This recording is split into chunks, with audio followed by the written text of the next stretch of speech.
Hello बच्चों, तो क्या हाल चाल है आप सभी का। तो बच्चों, आज के इस वीडियो में हम सभी ये समझेंगे कि किसी भी परिपथ में प्रतिरोध, कुल प्रतिरोध अगर आपके प्रश्न में, आपका जो परीक्षा आएगा उसमें प्रश्न में पूछ लेता है कुल प्रतिरोध ज्ञात कीजिए, तो आप कैसे ज्ञात करेंगे, इसके बारे में हम लोग डिटेल से चर्चा करने वाले हैं। ठीक है ना। तो वीडियो को अंत तक जरूर से देखिएगा। सबसे पहले तो हम लोग क्वेश्चन देख ले क्या है। 2 ओम, 3 ओम, 4 ओम के प्रतिरोधों को समांतर क्रम में जोड़ा जाता है। इस संयोजन को 24 वोल्ट की बैटरी से जोड़ा जाता है, तो परिपथ में कुल प्रतिरोध ज्ञात करिए। ठीक है। इसमें ये जो वीडियो है ना, इसमें हम लोग पार्श्व क्रम और समांतर क्रम कैसे जोड़ा जाता है दोनों हम लोग आपको डिटेल से समझाएंगे। ठीक है। सबसे पहले तो हम लोग देख लेते हैं कि इसका सबसे पहले तो हम लोग नामकरण कर लेते हैं। जैसे मान लीजिए इसको हम लोग 2 ओम मान लेते हैं क्योंकि 2 ओम दिया है। इसको 3 ओम मान लेते हैं। इसको कितना मानेंगे, 4 ओम। ठीक है। चलिए बच्चों, इस तरह से हम यहाँ पे भी नामकरण कर लेते हैं। 2 ओम, 3 ओम, 4 ओम। ठीक। अब देखिए, समांतर क्रम का मतलब क्या होता है। समांतर क्रम का सीधा सा मतलब ये होगा कि कोई भी एक तार है, ठीक है, इसमें ऐसे प्रतिरोध लगा रहेगा एक लाइन से जैसे जैसे प्रतिरोध लगता चला जाएगा। ठीक है। चाहे जितना प्रतिरोध लगे, एक लाइन से लगता चला जाएगा। ठीक है। उसके बाद ऐसे बैटरी लगी है, उसके बाद ऐसे, मतलब कि एक रेखा में। ठीक है। जब आप परिपथ को खोलें तो एक सीधा तार में हो जाए, तो ऐसा जब भी होगा तो इसको हम लोग कहेंगे समांतर क्रम। ठीक है। कौन सा क्रम कहेंगे, समांतर क्रम। लेकिन जब हमारा कैसे होगा, जैसे एक के ऊपर एक लगना चालू हो जाएगा, जैसे ऐसे है, फिर यहीं से एक दूसरा लग गया, फिर तीसरा लग गया। ठीक। इस तरह से जब लगने चालू होंगे कई ठो, ठीक है, इस तरह से, तो उसको कौन सा क्रम कहेंगे, उसको पार्श्व क्रम कहेंगे। ठीक है ना। कौन सा क्रम, पार्श्व क्रम। ठीक है। उसको हम लोग पार्श्व क्रम कहते हैं। ठीक। ये आपको समझ में आ गया। अब चलो यहाँ देखिए। अब जैसे मान लीजिए कभी कदार क्या होगा, पहले ये प्रतिरोध लगा, उसके बाद बैटरी आ गया, फिर प्रतिरोध आया, फिर बल्ब आ गया, फिर प्रतिरोध आया, तो क्या ये पार्श्व क्रम में आएगा या समांतर क्रम में, ये कैसे पहचानेंगे।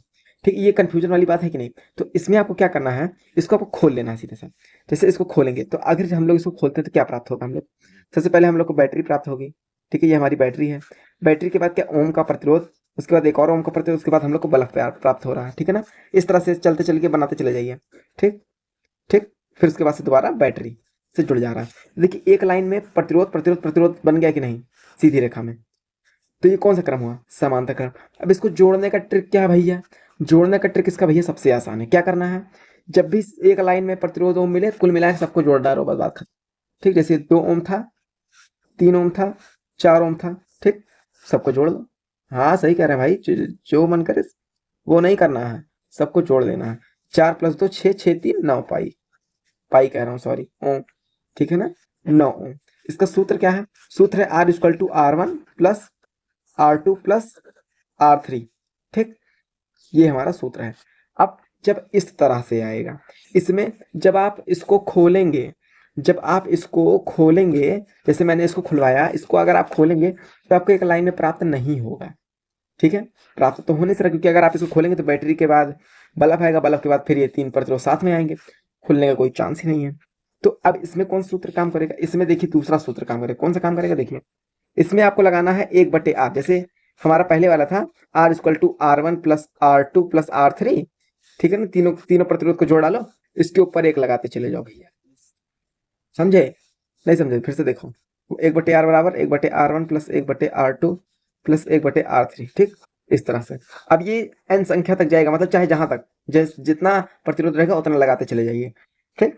उसके बाद इसको हल कर लीजिए। अब 1/R बराबर, मान लीजिए जैसे क्या क्या है हमारा, 2 3 4 है, तो 2 3 4, इसका एलसीएम क्या हो जाएगा, जल्दी से बताइए, जल्दी से बताइए, एलसीएम क्या होगा, 12 हो जाएगा। ठीक है ना। 2 × 12, 3 × 4 12, 4 × 12, क्या जाएगा, 6 × 10 = 13, 13/12। अब 1/R का मतलब क्या होगा, आर को पलट लेंगे, इसको पलटेंगे जब क्या होगा, R बराबर 12/13। ये हो जाएगा हमारा L। ठीक है। समझ में आ गया ना। इस तरह से आप किसी भी उसका प्रतिरोध ज्ञात कर सकते हैं, किसी भी परिपथ का। ठीक है। तो वीडियो बहुत छोटी सी थी, तो आपको आई होप कि प्रतिरोध ज्ञात करना आ गया होगा, प्रतिरोध कैसे ज्ञात किया जाता है ये आपको समझ में आया होगा। समझ में आया है तो वीडियो को लाइक और चैनल को सब्सक्राइब जरूर से कर ले। चलिए मिलते हैं नेक्स्ट वीडियो में। जय हिंद, जय भारत।